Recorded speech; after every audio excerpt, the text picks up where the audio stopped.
Hello everyone and welcome to Office Hours. My name is Ben Brownlee for Boris FX, and welcome to this week's Office Hours where we are going to be looking at optics.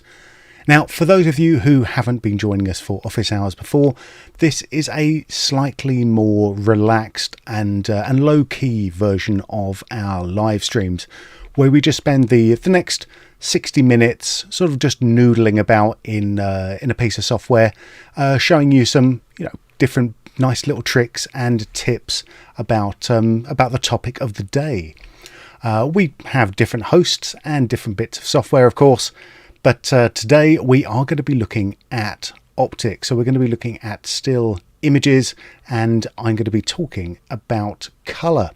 So if you do have any questions at all, feel free to drop them in the chat. Other than that, let's get going, really, shall we? I think the first thing I'm going to do is actually just move myself over there, and we'll look at our first image.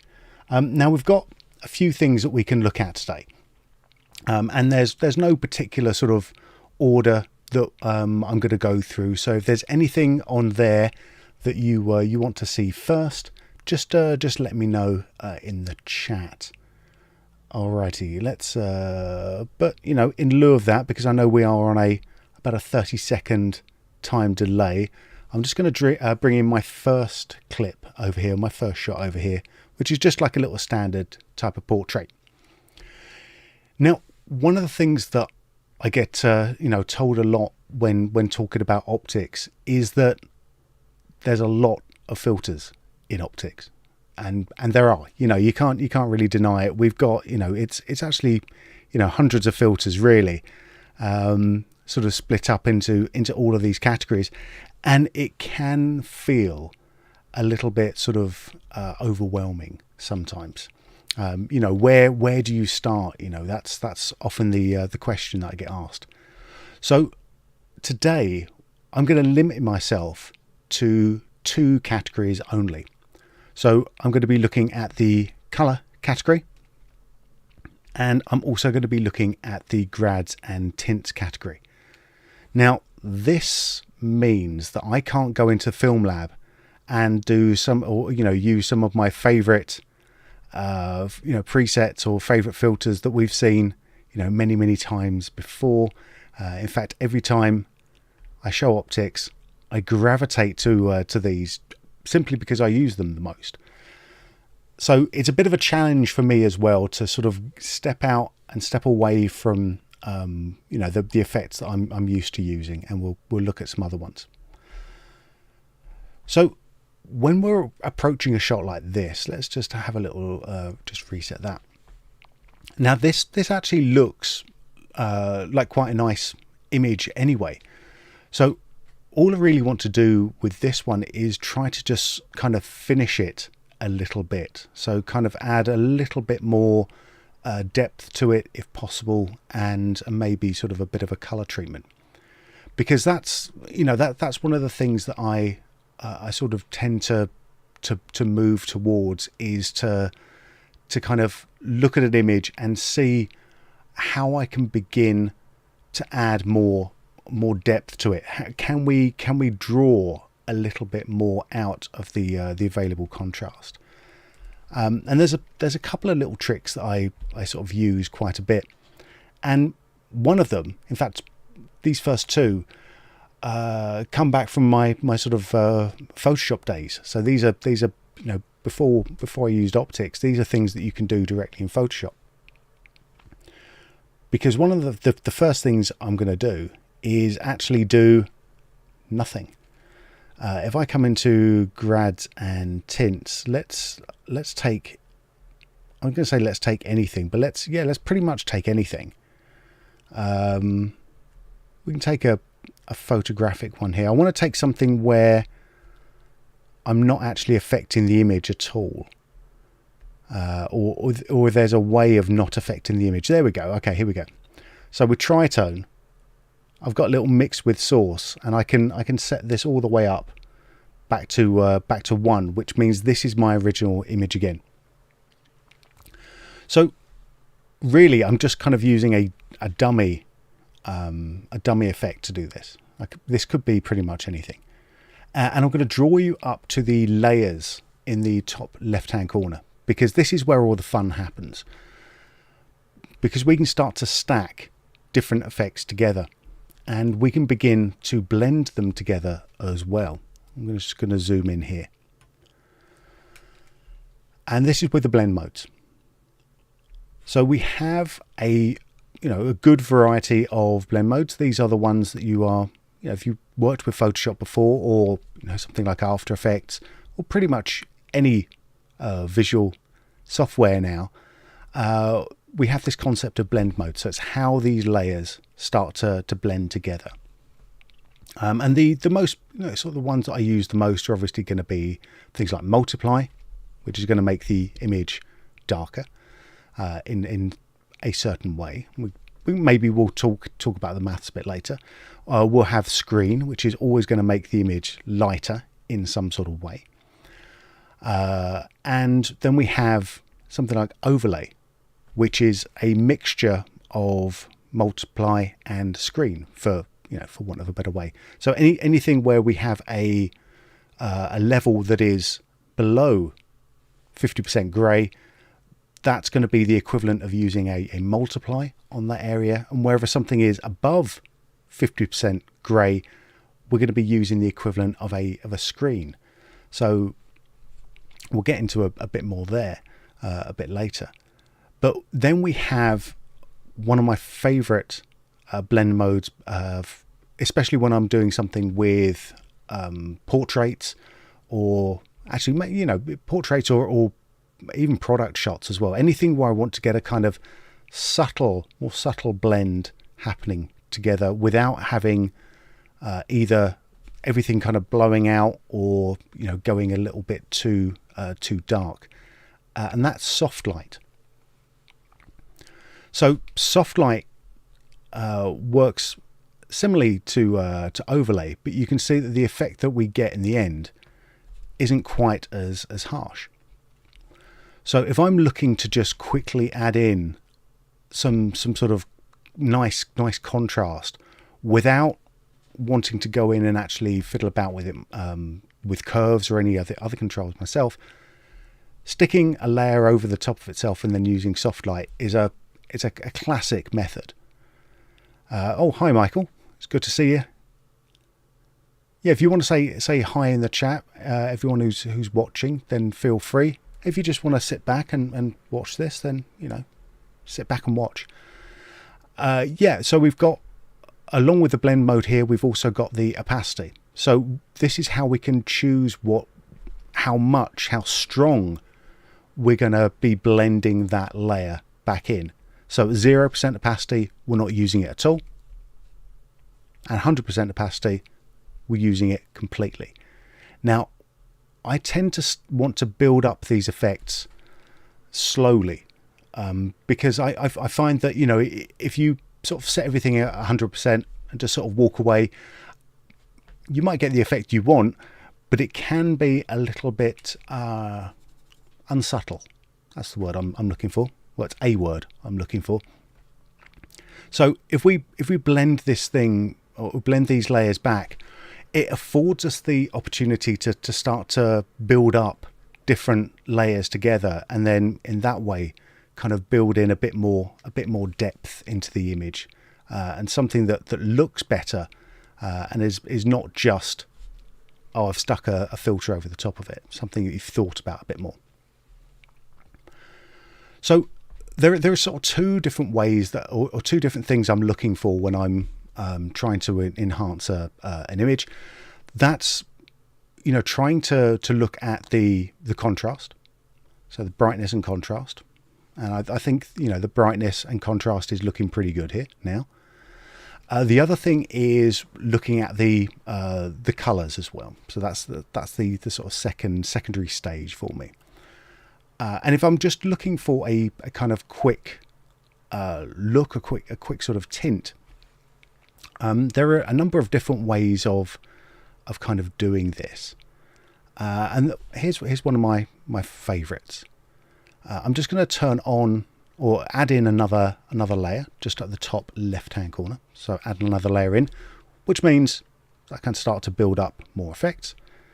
And because we're keeping ourselves in the grads and tints for now, I'm going to have a look at colorized gradient. Now, for a lot of people, as soon as we stick colorized gradient on something, it's sort of they go, oh, okay, oh, I know what this one does. We remap the blacks to this color, we remap the midtones to this color, we remap the highlights to this color. That's nothing for me. I'm going to move on to the next effect. But actually, this is part of a family of effects where I kind of like how they look when you start to mix them back together again. So I'm going to come into my blend modes one more time, and I'm going to use my soft light one more time.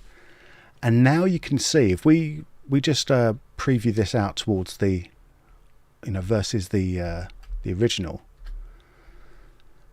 we're starting to get a bit more of a coloured tint, but it's not too much of a coloured tint. Well, actually 100% it probably is a bit too much of a coloured tint, but you can start to see that it sort of builds up into the, there we go, into the skin tones, and sort of adds in a bit of complexity into the colours without us actually having to do all that much. And speaking of not having to do all that much, let's come back into the parameters, and here's another little feature of optics that is easily overlooked. I'm going to click on my colour here. I'm going to control or command click on my midtones colour, and I'm going to control or command click on my highlights colour here. So I now have, well, I should have, actually let's just do shadows and highlights.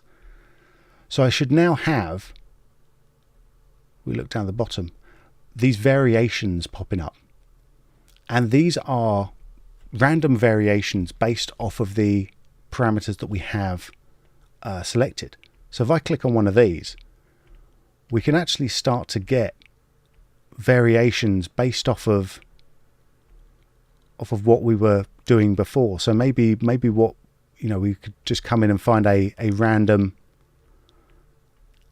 something like this, like a random result that looks kind of nice, or looks a bit more, looks a bit closer to what we're going for.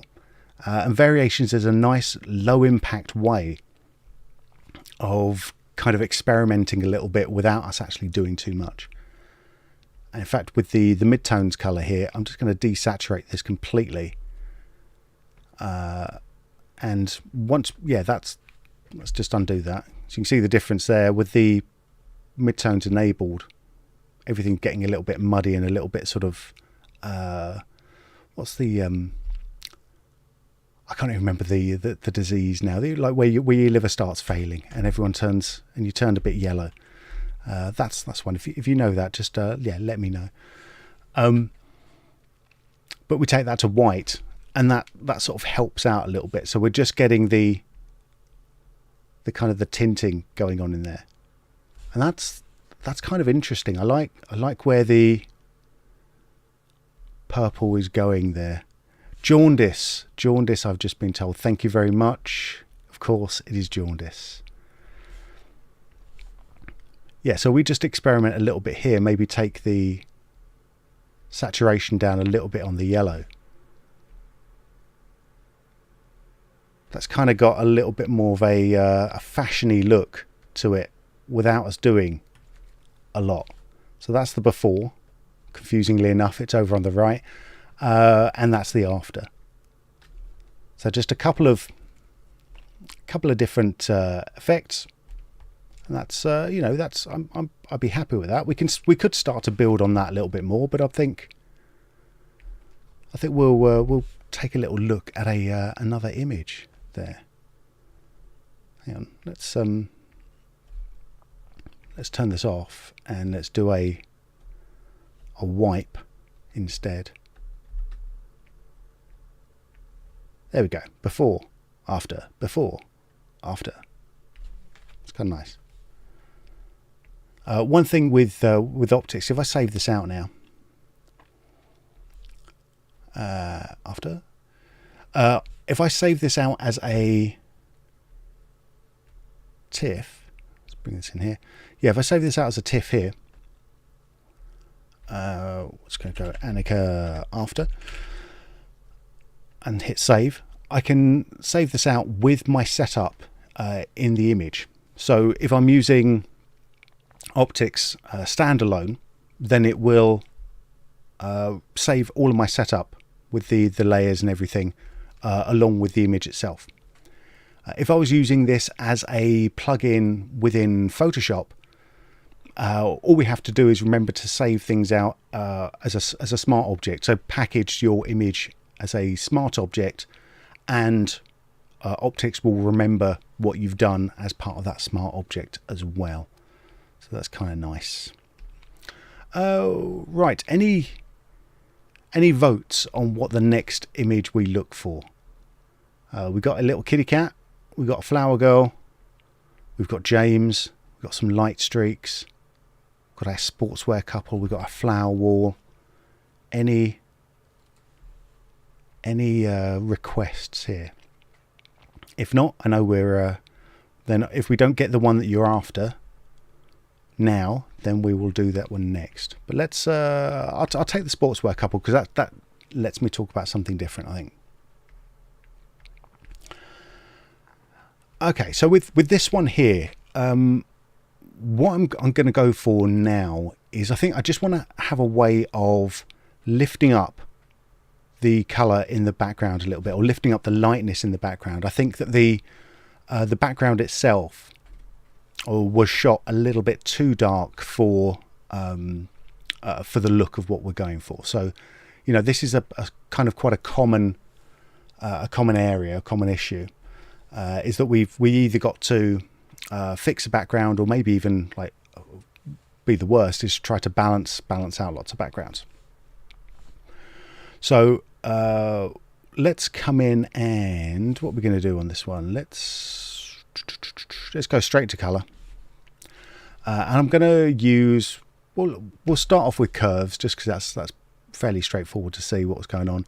So if I wanted to kind of bring up the background just with curves there, it's going to be a bit of an issue, because obviously we've got a load of you know, this is going to affect the whole image, and that's not really what we want. Hello Brazil, hello Germany.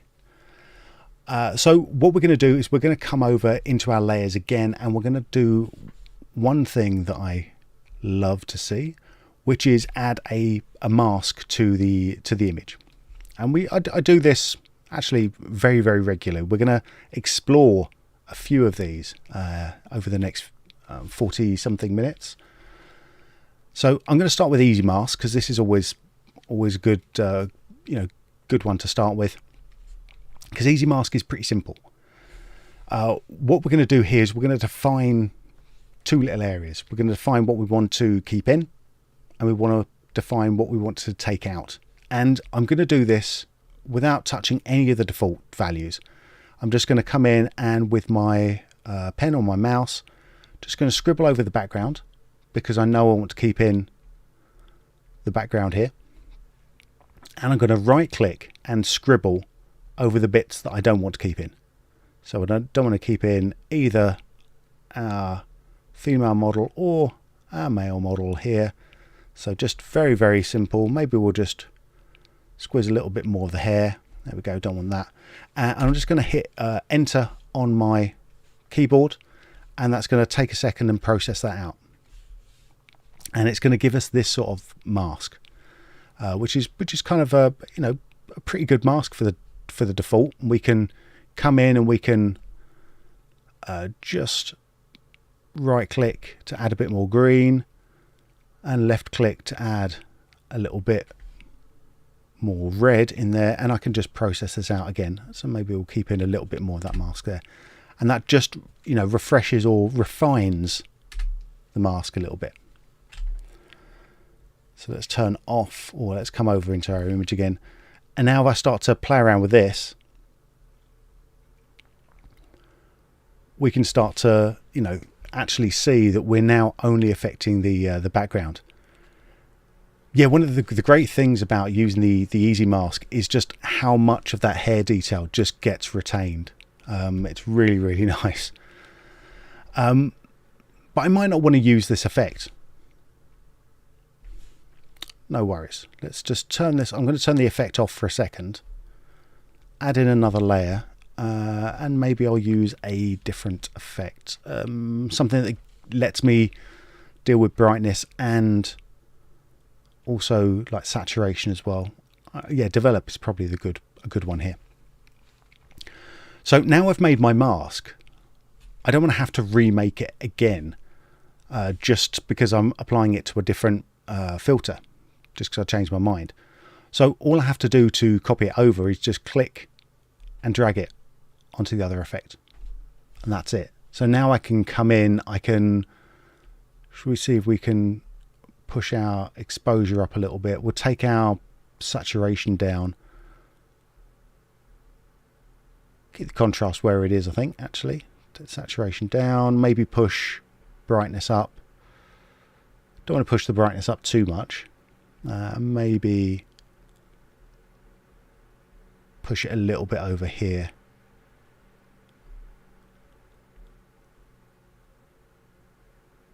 There we go. I could even actually, I might even, it's not quite doing what I want. I might go straight with the color correct, because that gives me a chance to come in like straight to the to things like the shadows, and I can just push shadows up with gamma and stuff like that. There, oh yeah, that's going to be better for me, I think. So I don't run the risk of blowing stuff out.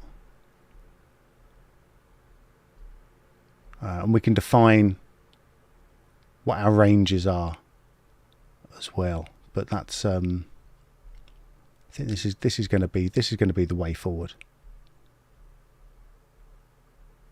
Yeah.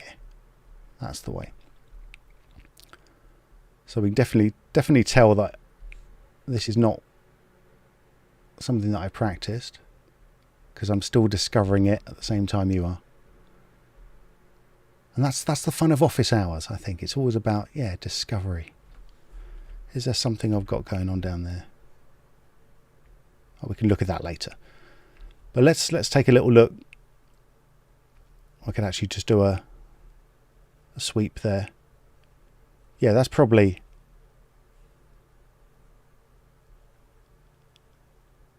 a bit more in the color scheme that I was going for there. So the background's a little bit better. From the chat, here we go. Jeff, you're still nailing it. Thank you very much. And Michael says, is that matte exportable as an embedded alpha? Only if you are working in Photoshop. In the Photoshop layer, you can take that out and use that alpha channel to drive other stuff with the easy mask. Just if you're working just on the standalone, it's kind of built in there. But I mean, you can cheat it. I'll show you how to cheat it. Hang on a sec. Let's turn that off. Boom. Yeah. So actually, that's a really good question. Actually, how do you get that matte out if you just want to cheat it? Well, let's come into our channel switcher, and we can just come in here, and I think we can then just set all of our RGBs to be the. Oh no, you don't. No. Even better. I've got even better than this. Let's delete that filter. We use a color, of course, Ben. We'd use a color. And then I'm going to set, let's add another color down here. How do we cheat it? I think there's an even, I did an even more, there we go. Even smoother way of doing it than this, but I think, there are ways of doing it. Yeah, that's something. We could reverse that as well. Yeah, anytime, if you want to reverse it, let's turn off those overlays. You've got invert over here, and I can see that I should have got a little bit more of my my matte to clean up. Hey, look at that, beautiful. Yeah, so that's and then you can take that black and white out and then just do it other ways. But usually, if you're in Photoshop, you can just export the matte out, and that will come along. That's with, when did that come in? I think that came in the version 2022, so it's been there for a little bit. Do I want to do anything else with this shot? Maybe, but I'll tell you what, let's save this.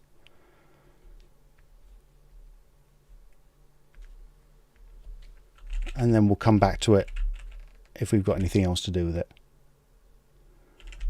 And Michael says, nice, sorry for asking the tough questions. No, definitely ask tough questions. This is what being live is all about, is me getting asked tough questions and then going, yeah, I think we can do that. And then stumbling through it. Alrighty, let's move on. I want to do, we'll come back to this because I know we're moving quite fast. This is good. What are we doing on this one? Okay, I'm going to bring my little list of things. I'm going to save the kitty cat for later, because I'll leave it with the kitty cat.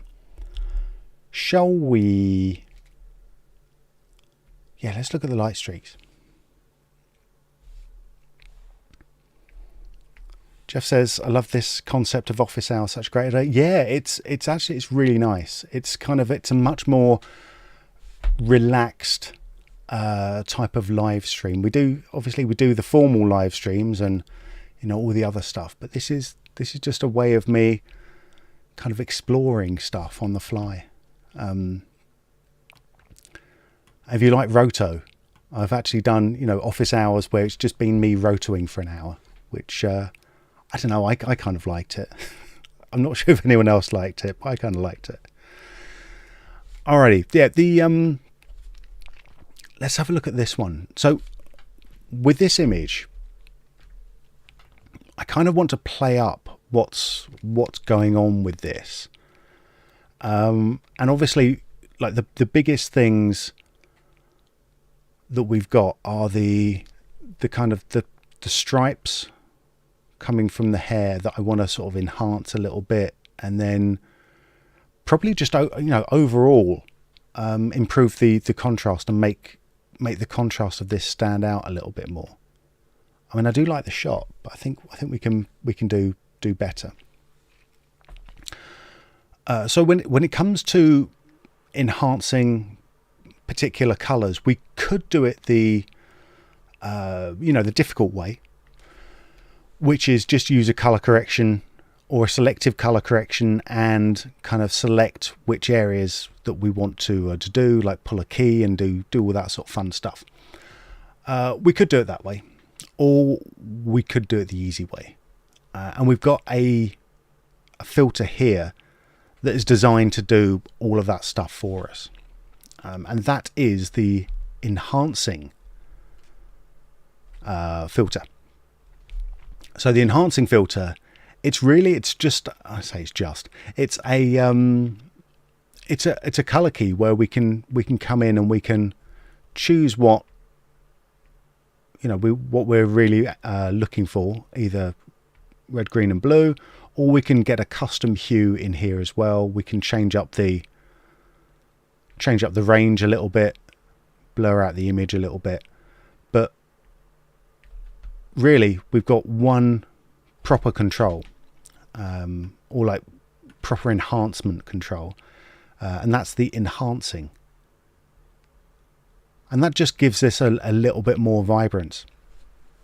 And I use this quite a bit actually, because there's quite a lot of the times where I'll be wanting to just make a particular color, a particular element pop just a little bit more, but I don't want to have to faff around finding any sort of pulling my own keys or doing my own kind of selective color correction, doing anything tricky. It's nice just to be able to have what is essentially a one slider solution to just go, oh yeah, you want your reds to be a bit more poppy, yeah, just pull that up there. Or you want your blues to be a bit more poppy, you can just do that on your blues. I don't want the blues there, I don't like that blues. So yeah, I like enhancing is a nice sort of first stage. What else we're going to do with this? We're going to, let's come in and look. Oh yeah, I think I know what I'm going to do. I'm going to come into something that is a little bit too much. Yeah, something Haze. That's a good one. Yeah, because Haze is a combination of two controls really. You've got your temperature control, which, you know, Haze is. Let's take a step back really and explain what Haze is normally used for. Haze is normally used to cut through sort of foggy images. So it's got two little controls. The first one is to improve contrast, which is going to be that Haze control, and the second one is to tip the temperature into a different direction. So you know, you might find that you need to kind of push an early morning shot a little bit later in the day, so you can, you know, stick the Haze filter on, bump that up a little bit, change the temperature a little bit cooler, and, you know, bosh, you're done. With this one, yeah, so with this one I've got the Haze control, which is helping me to bring out, also the temperature control, which is helping me to bring out these streaks. And then we've got the Haze control, which is the contrast. But the contrast is hitting a little bit too hard across the entire image. So here's another little trick that I do a lot. And this is to, again, come up and use our mattes to sort of just limit what things are doing. Now, I'm not going to use gradient or spot. I will use selection. This is something I'll do a ton, and I'll show you what selection's doing. So up at the top here, we can choose whether we are going to make a luminance matte, or, you know, a channel matte based off of one of the color channels. So luminance bases a matte off of the brightness values, or we can do a hue. So we can base things off of a certain color, which is essentially what enhancing is doing, actually. Or we can do it based off of saturation as well. So HSL, hue, saturation, luminance. I'm gonna stick with luminance here. Our next control over here is determining where our position is. Are we looking, or are we focusing on the highlights? If we're focusing on the white values, we start this at 100. If we're focusing on the shadows, we can move this all the way down to 0. Let's move that back to 100 for a second. Then we have the range. So this is how sort of wide we're going to be looking. There's occasions, and maybe we'll see this I was going to say maybe we'll see this later. Maybe we'll see this now. Where I'll have this set to 100. So essentially what's happening here is that everything that is pure white is going to be affected 100%. And as it gets closer and closer to pure black, it's going to be affected less and less. So it's essentially, this is a little bit like the, you know, when we were working with the blend modes as well, like the multiply or the screen blend modes. So we're kind of pushing it from one extreme to another. Then we have our black point and our white point. So if we want to sort of push these a little bit more, we can do that. I'm not going to touch these in this case. So we're just looking at our position. Are we going to be affecting the whites most, or the blacks most, and then the range here. So let's turn off our matte. I believe. Do you know, it's one of those things. There we go. That's the button for it. It's one of those things where I use the keyboard shortcut for it so much that I kind of sometimes forget where the button is, which is really bad. But let's take a look at what this haze is doing now. So we can see the effect that we've got is much more subtle and much more controllable now that we've got this Luminance down here.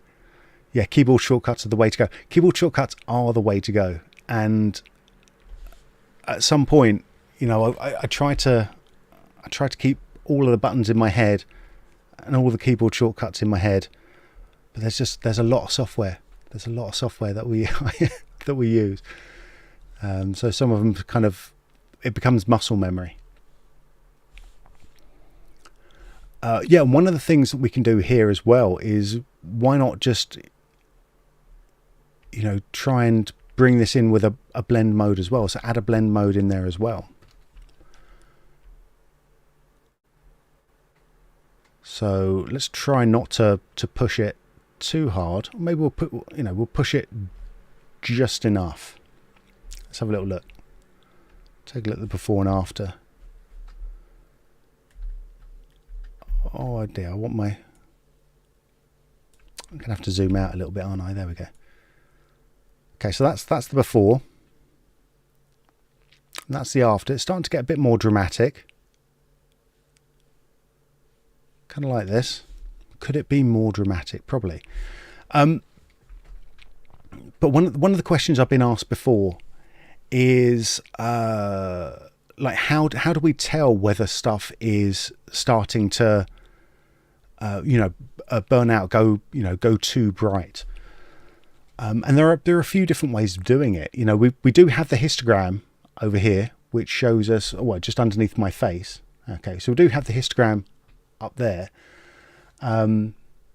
which can show where our white values are.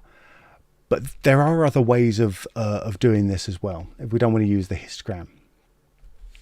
And this is something it's a another nice little trick. So let's add another layer in here, and now are we going to say, we could do that, but I actually want to. Am I going to see this thing?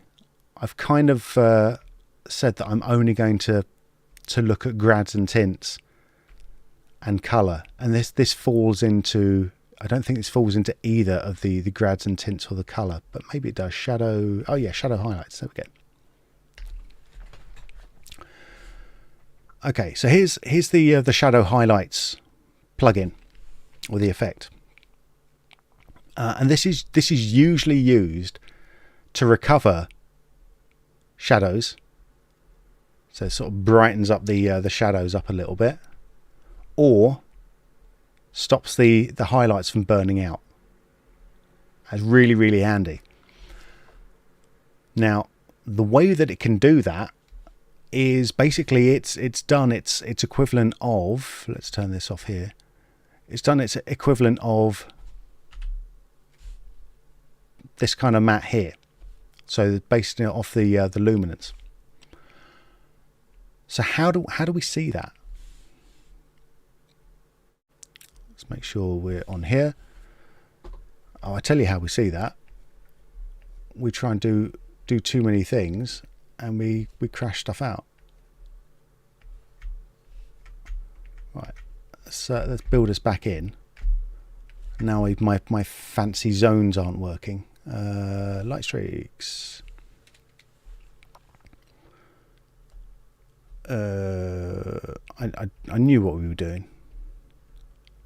Okay, what were we doing? We were doing that, and we did that, and we did that, and we did that.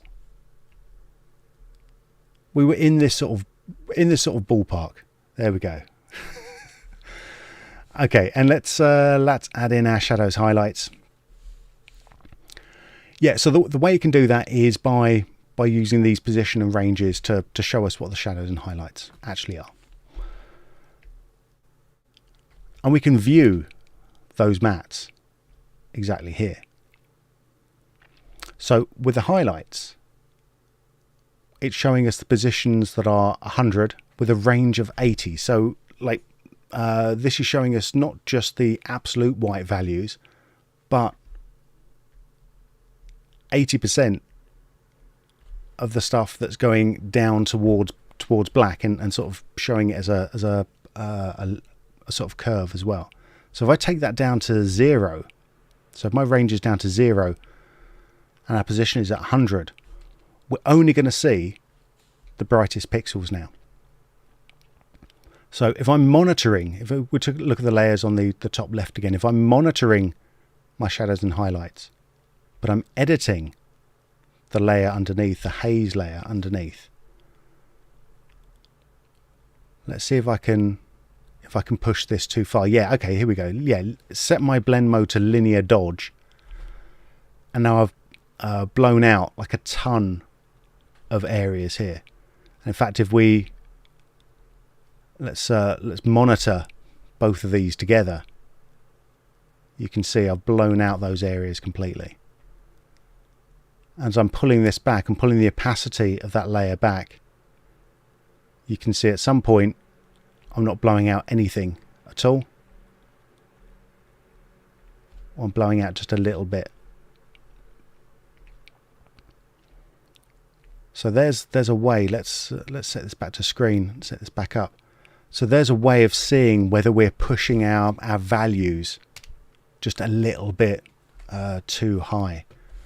And if you wanted to do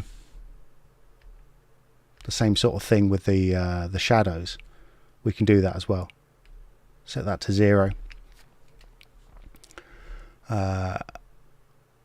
Maybe I'll just disable the mask for a sec. And let's just see if I can push this too far. I don't know if I'm even going to push this too far with haze and a blend mode, especially not when it's set to screen. But I would be able to do it if we came into one of our color correction things.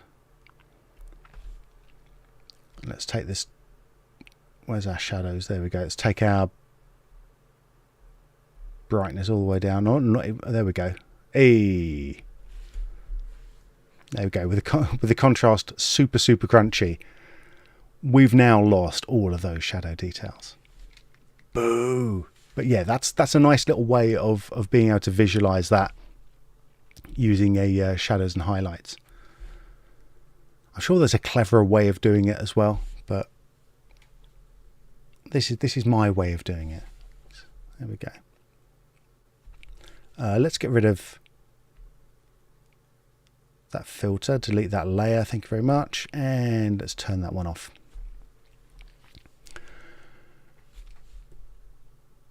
And enable this one back in. What else were we doing with this? We'd enhanced as well, hadn't we? Yeah, I forgot about that. Enhancing. Bump that all the way up.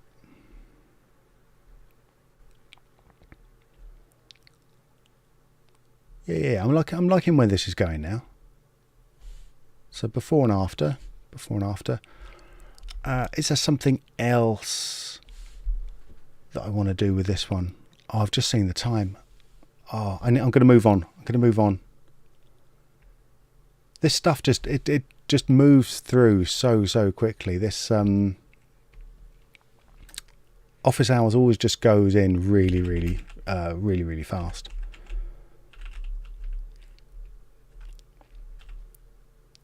Boom. Save the setup. Yes, please. There we go. Doing me kitty cat. I don't know why this image just spoke to me. All right, so I want to do something a bit different with this cat, because the whole sort of styling of it, the whole kind of look of it, feels like it would lend itself to a very different look than the ones we've gone for so far. We've, the other ones we've looked at have been quite sort of punchy, quite high contrast. I kind of want to do something a little bit different with this one, and sort of send it in a different direction.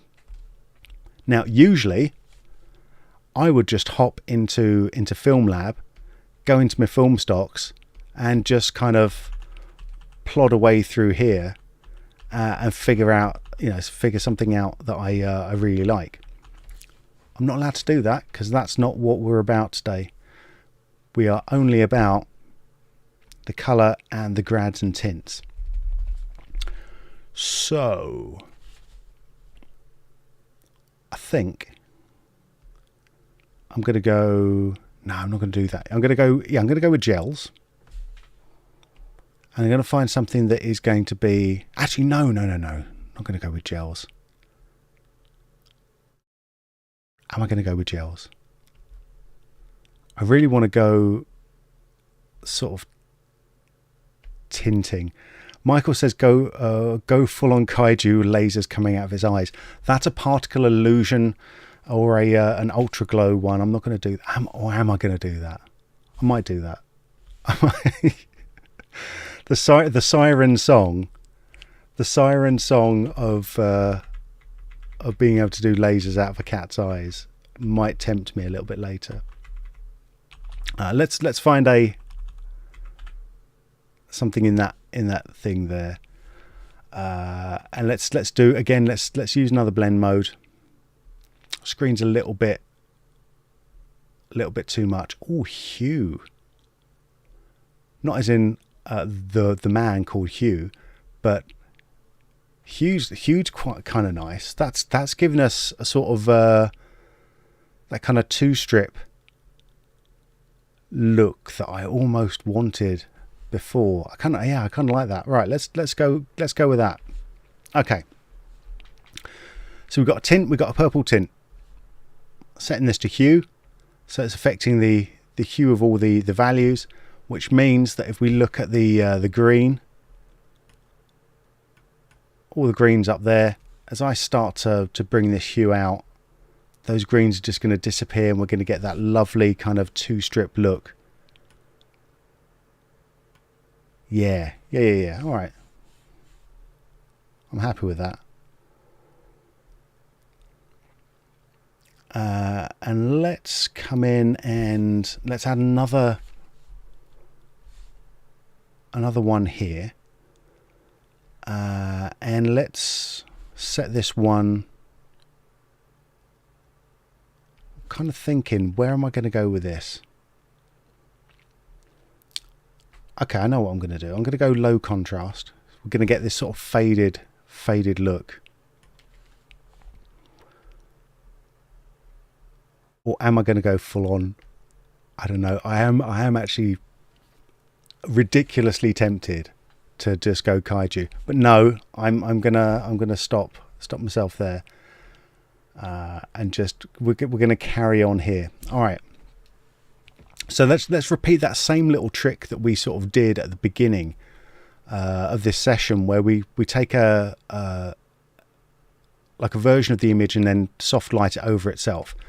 But this time, because we've done something with the image, we've got like that low contrast on it.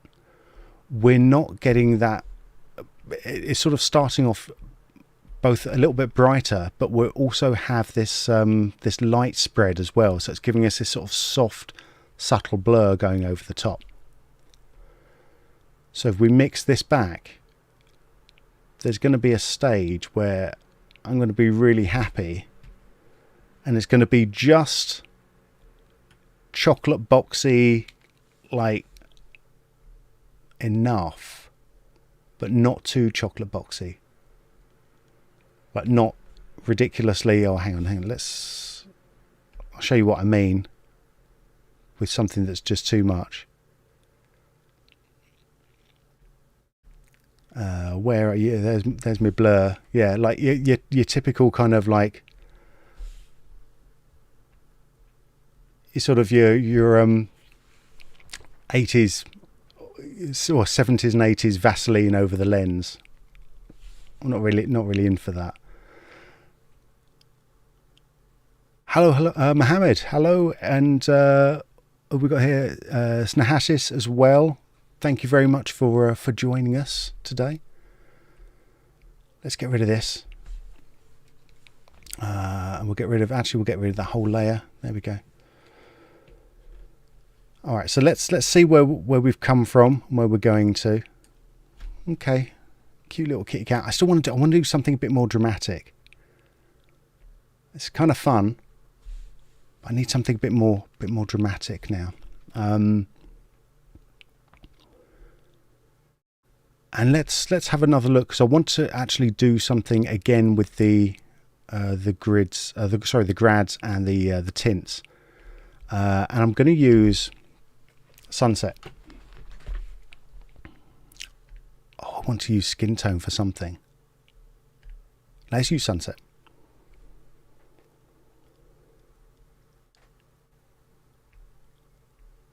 And Jeff says, I just spent a bunch of hours editing 250 photos from an event and jealous of the creative control you have here. Yeah, it's ridiculously fun to come in and just kind of experiment as well with this. Because, you know, also once you've got a look kind of locked down, this is something I used to do for when I was doing like a lot of product shots. I wouldn't do anything as you know, kind of silly as doing lots and lots of cat pictures. Oh, but I'd love to do lots of cat pictures. But no, what I do with this is I would actually save a setup, just save it out there, just as an optic setup. And then I could just run that whole batch, or, you know, batch a add to batch. There we go. Yeah, I could just run like that setup on a ton of different images and just go. So basically, I would do like a bit of Photoshop just to get everything kind of in the same area, and then just batch process everything else out to give it that final look, which was always nice and fun.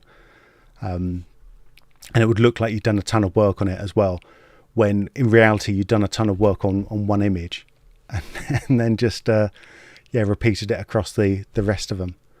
Which I suppose, you know, that's the trick, isn't it? I suppose.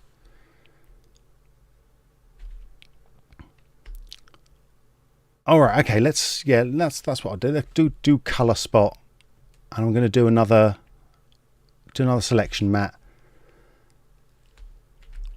And this time we're only going to be affecting the shadows. So I'm take my position down to 0, and I can start to play around with that actually live when we're doing this here. So we're getting like a nice little vignette that isn't quite just your kind of standard vignette across the entire image. Sort of blending it a little bit more. Michael asks, does optics integrate with Lightroom or just Photoshop? Yep, no, it integrates with Lightroom as well. You just have to set it up as a sort of external editor. It takes about 17.5 seconds to do, and then you can just send your shots directly from Lightroom into optics. Lightroom Classic, I should say. Okay. Now I'm not sure if I'm going to have time to finish this off completely. So what I might do is add some lasers coming out of his eyes. I don't know. We've got a couple of minutes. I think we can afford to be a bit silly, maybe.